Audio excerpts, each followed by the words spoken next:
All I ever wanted was to be an MC.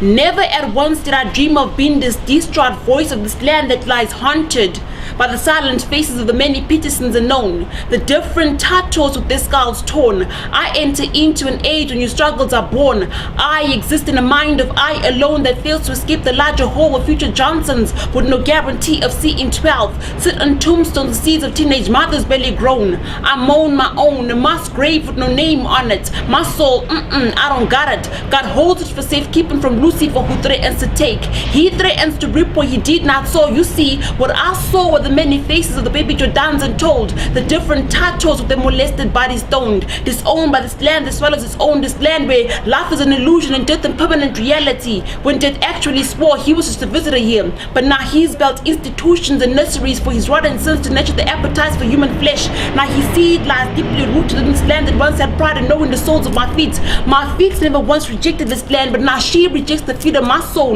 leaving me down on my knees at denying defeat. And still I repeat, all I ever wanted was to be an MC. So excuse me for what I become, pardon me for what I write. It's only what I feel inside. What my eye sees, my tongue can hide. So pardon me for what I become. My only mission was to be an MC.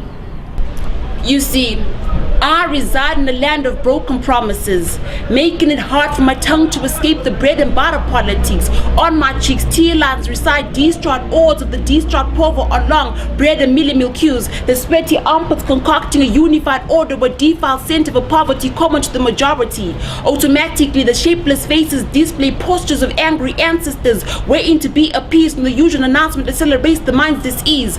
Wapera ufu. How? Wapera njani when it just got here?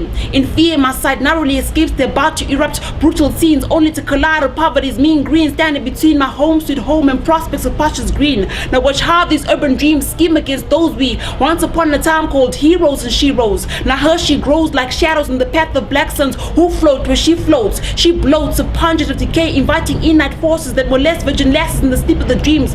Now the majestic wombs of yesterday are nothing but a disease for death to identify as next of kin. It's no secret, he just loves his skin on skin, but what lies between his pants is a constituted vision of the future. All is bleak, yet my tongue continues to seek the dream of that poet whose heart once remained home in this land that once held pride in knowing the soles of my feet. My feet never once rejected this land, but now she rejects the feet of my soul, leaving me down on my knees at denying defeat. And still I repeat, all I ever wanted was to be an MC. So excuse me for what I become and pardon me for what I write. It's only what I feel inside. What my eye sees, my tongue can hide. So excuse me for what I become. I swear my only mission was to be an MC.